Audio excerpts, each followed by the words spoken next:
une lignée désastreuse de rois idolâtres, la destruction catastrophique du royaume de Dieu. Mais au milieu des décombres, de nouvelles pousses d'espoir. Voici venu notre nouveau chapitre du panorama de la Bible intitulé « Le royaume prophétisé ».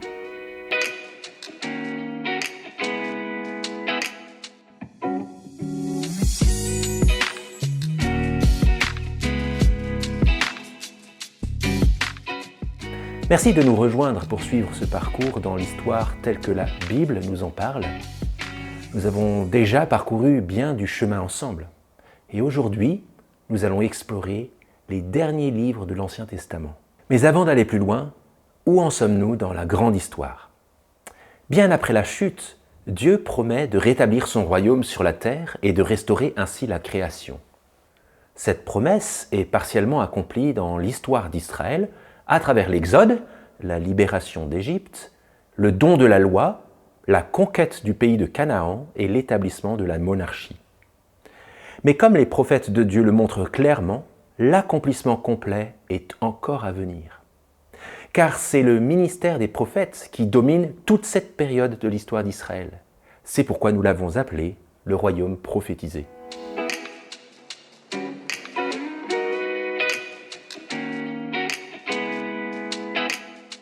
Pour le dire simplement, les prophètes sont les porte-paroles de Dieu au sein du peuple.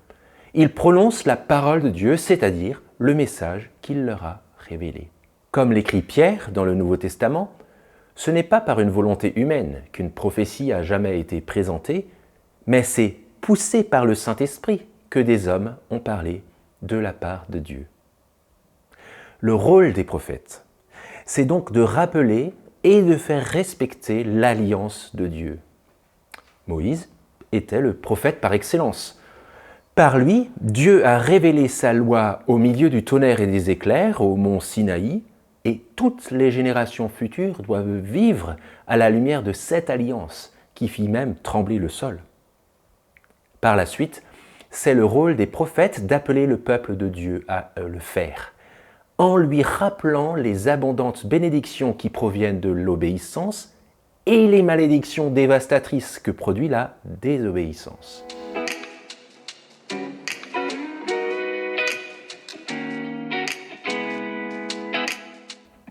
Arrêtons-nous un instant sur le contexte historique dans lequel les prophètes exercent leur ministère.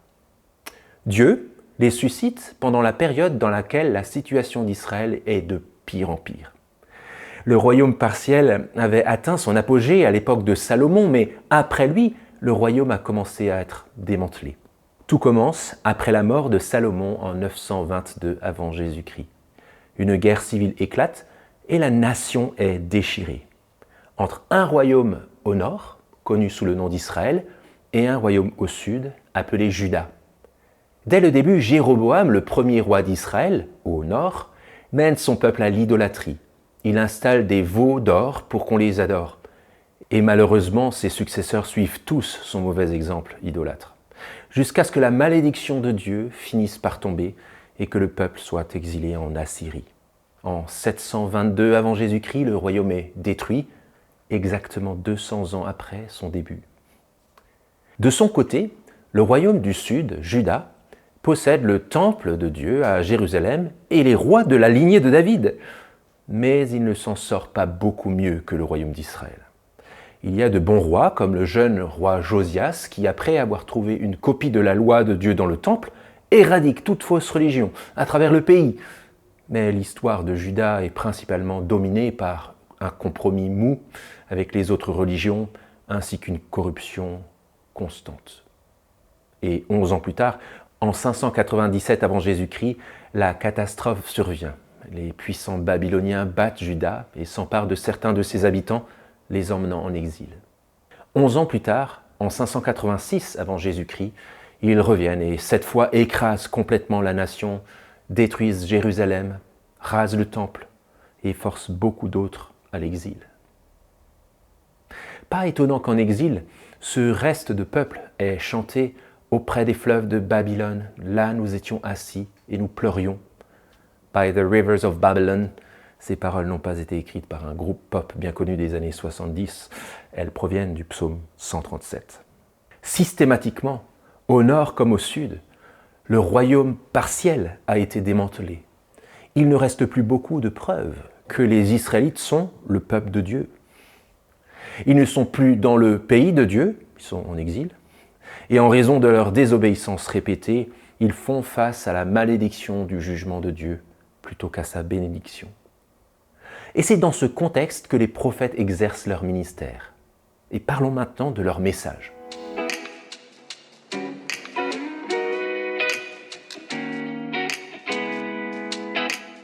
Les prophètes de Dieu parlent tout au long de cette période déprimante de l'histoire d'Israël. Mais avant d'écouter ce qu'ils disent, regardons qui prophétisait où et quand. Au 8e siècle avant Jésus-Christ, Amos et Osée prophétisent au royaume du Nord, juste avant sa destruction. Ésaïe et Michée sont quant à eux dans le royaume du Sud, en Juda. Au 7e siècle, Jérémie prophétise à Jérusalem et quelques années plus tard, Ézéchiel et Daniel prophétisent en exil à Babylone. Enfin, au 6e siècle, après le retour de l'exil, interviennent les ministères d'Agé, Zacharie et Malachie.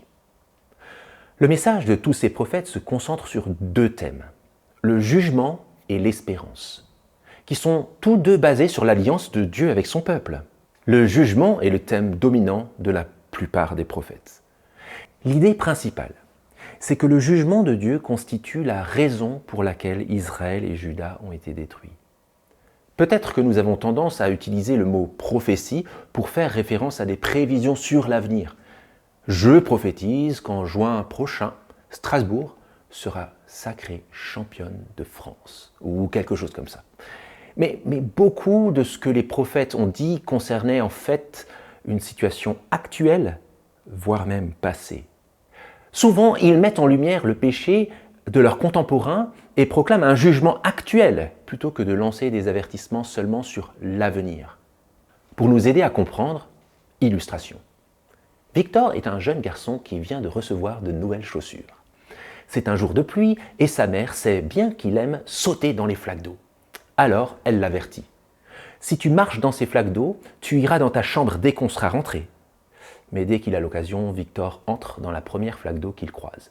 Et sa mère lui dit « Si tu le refais, tu iras dans ta chambre dès qu'on sera rentré. » Mais Victor s'entête et continue de le faire.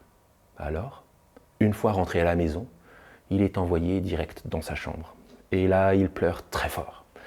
Sa mère vient le voir et lui dit « Tu ne peux pas te plaindre, c'est de ta faute. Je t'ai dit très clairement que si tu continuais à sauter dans les flaques d'eau, tu serais envoyé dans ta chambre dès qu'on serait rentré. Mais tu as continué à le faire. Voilà pourquoi tu en es là maintenant. » Le parallèle entre cette petite illustration et le peuple d'Israël est évident. Avant qu'ils entrent dans le pays, Dieu les avait clairement avertis par Moïse et par Josué que s'ils venaient à lui désobéir, ils seraient jugés et envoyés en exil. Mais à la première occasion, ils lui ont quand même désobéi.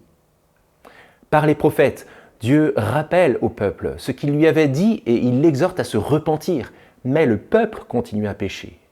Le jugement finit donc par tomber. Puis Dieu parle à nouveau, pendant et après l'exil, en expliquant pourquoi cela est arrivé. Vous avez désobéi et vous avez donc été jugés. Dieu exécute simplement la punition dont il les avait avertis auparavant.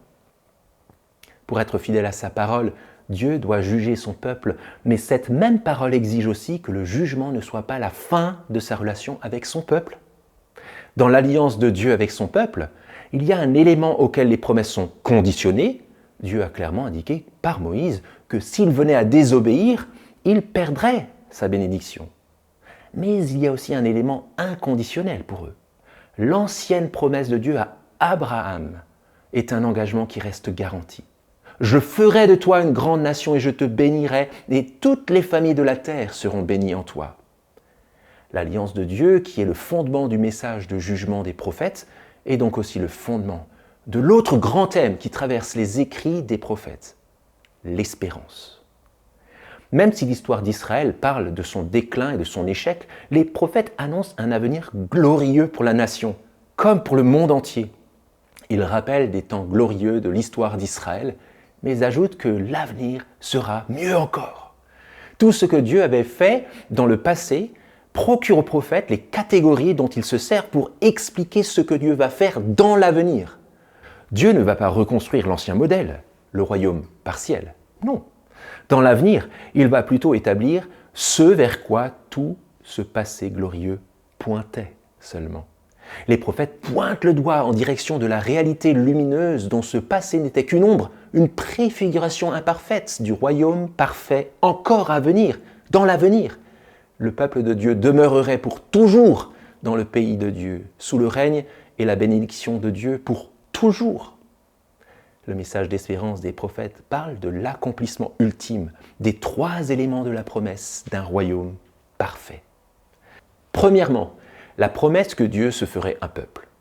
Dieu juge son peuple, mais par discipline, pas en vue de divorcer avec lui.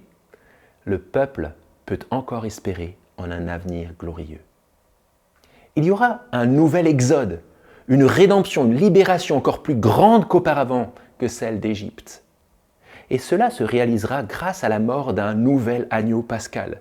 Pas un animal, mais un serviteur fidèle de Dieu, un homme qui mourrait à la place des autres.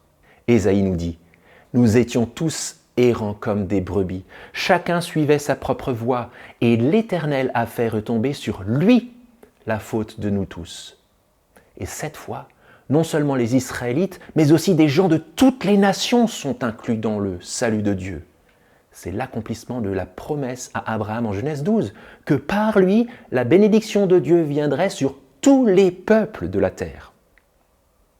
Dieu dit à son serviteur Ésaïe, « Je t'établis pour être la lumière des nations, pour que mon salut soit manifesté jusqu'aux extrémités de la terre. » Les prophètes parlent aussi de la façon dont Dieu établira un lieu, un pays nouveau. Là, son peuple pourra enfin le rencontrer et vivre pour toujours avec lui. Juste après que la nouvelle de la destruction du temple de Jérusalem ait atteint les exilés de Babylone, Ézéchiel prophétise que Dieu va établir un nouveau temple duquel une rivière sortira, dont l'eau donnera la vie au monde entier. C'est une référence au fleuve qui coulait dans le jardin d'Éden, avant la chute. Cette vision d'un nouveau temple est si magnifique qu'elle ne peut pas se référer simplement à un bâtiment en pierre sur terre. C'est le symbole d'une nouvelle création que Dieu promet explicitement d'établir en Ésaïe 65. « Voici, je créerai de nouveaux cieux et une nouvelle terre. » Enfin, les prophètes nous annoncent que Dieu tiendra également sa promesse d'établir son règne et d'apporter sa bénédiction avec une nouvelle alliance. Dieu dit par le prophète Jérémie, « Voici que les jours viennent où je conclurai avec la maison d'Israël et la maison de Juda une alliance nouvelle. » Dieu trouvera le moyen de rester fidèle à la promesse qu'il avait faite par Moïse, à la fois de punir les péchés et en même temps celle inconditionnelle qu'il avait faite à Abraham, d'établir à nouveau son royaume de bénédiction. Ce royaume surviendrait grâce à un nouveau roi, le fils de David, le Christ. Il y aura beaucoup de joie quand il viendrait, et les gens diraient « Un enfant nous est né, un fils nous est donné, et la souveraineté reposera sur son épaule. » Pour conclure, rassemblons nos idées. Comment est-ce que dans ce chapitre intitulé « Le royaume prophétisé », notre compréhension du royaume de Dieu s'est élargie? Nous pouvons entrevoir que le peuple de Dieu sera un nouvel Israël, qui cette fois inclura des croyants issus de toutes les nations. Le pays de Dieu sera un temple tout nouveau, et en fait, tout simplement, une nouvelle création. Et enfin, le règne et la bénédiction de Dieu viendront grâce à une nouvelle alliance, garantie par le nouveau roi de Dieu. Tout cela nous conduit à la question suivante. Quand est-ce que ce royaume prophétisé viendra-t-il ?